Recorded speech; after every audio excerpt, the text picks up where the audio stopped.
pastor, and I will be discussing my overarching goal for my life. Next slide.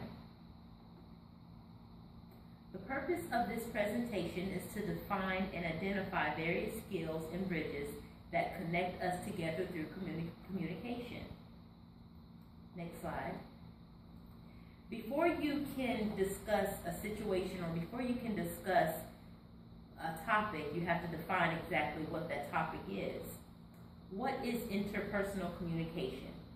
The type or kind of communication that happens when people involved talk and listen in ways that maximize the presence of the personal.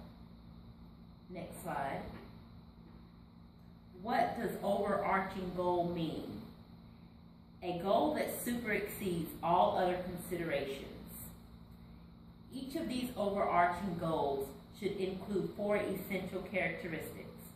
1 is reflect the core purpose. 2 is feasible and consistent. 3, it should be challenging. And 4, you should make sure that it's more significant than yourself. Next slide. What is my overarching master goal? My overarching master goal is to be engaged in interpersonal communication and not feel compelled to solve the problems of others.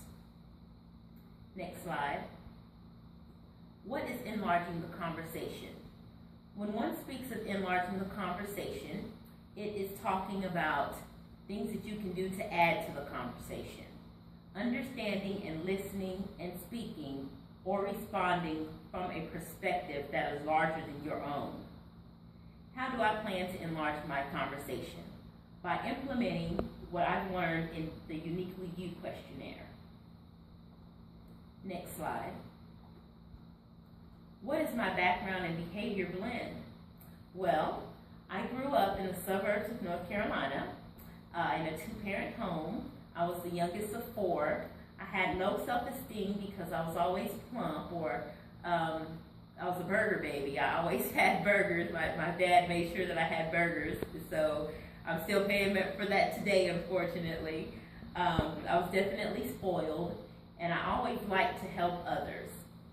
So with all of those things being said, my behavioral blend, according to the Uniquely You test that I took, was IS and then also CIS. Next slide.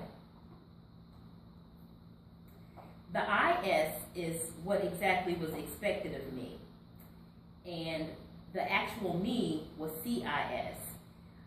During our learning and in our class, we learned that during the Uniquely You, you have 2 aspects. One is what people think you should be like, and the other one is exactly how you are.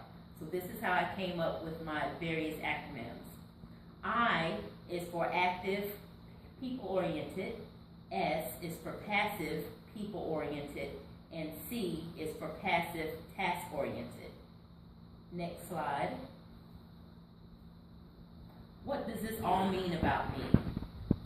Passive, the C, passive, task-oriented means that I'm cautious, confident, calculating, careful, and compliant.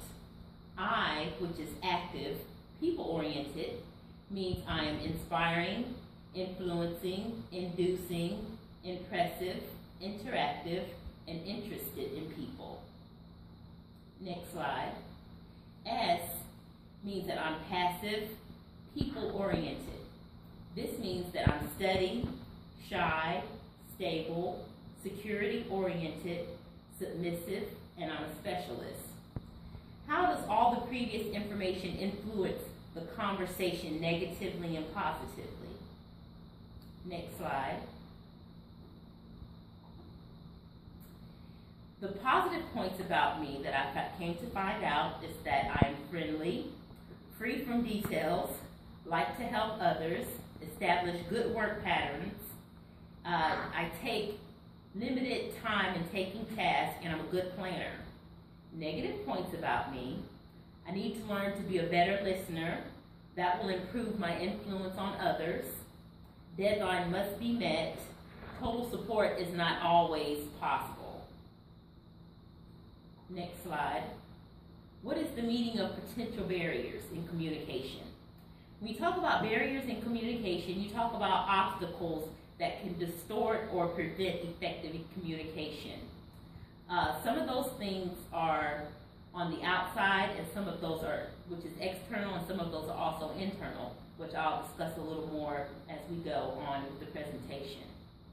What are some potential barriers that can affect me interpersonally? Next slide. My perception of the speaker, my reception of the subject matter, the true attention I am willing to give to the speaker. Next slide.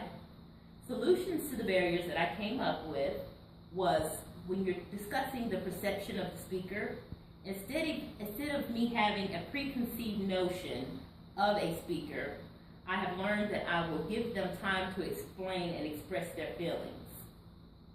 Next slide.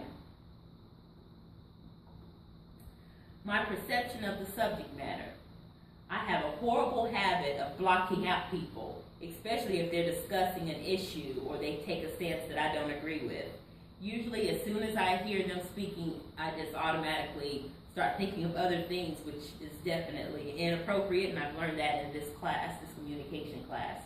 I will change this by allowing them to complete their thought and respond with respect. Next slide. I usually act like I'm giving attention to the speaker, but usually I'm thinking about various other issues.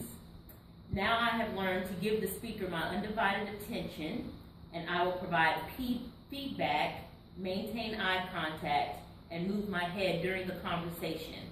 Actually, this lets the speaker know that you're engaged in what they're discussing and that you are definitely giving them your undivided attention. Next slide. What is noise pollution? Noise pollution can be described as a disturbance during communication that can harm the effectiveness of communication. This can be external or internal.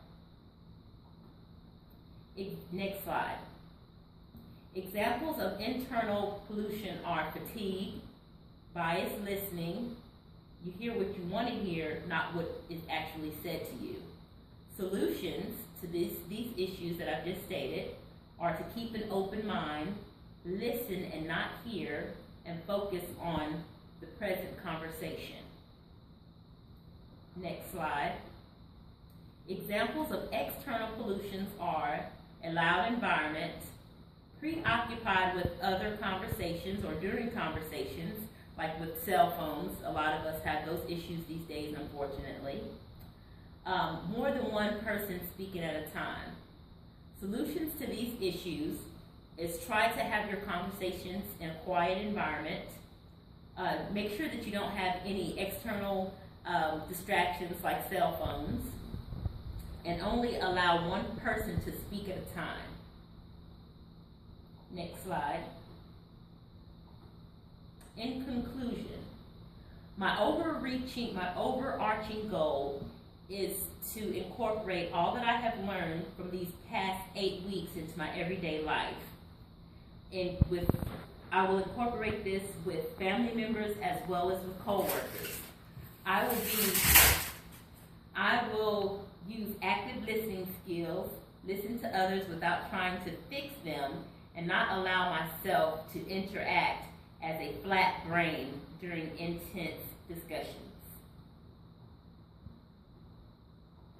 Last slide is references. Thank you so much for this opportunity, and thank you for your attention. Have a great day. Bye-bye.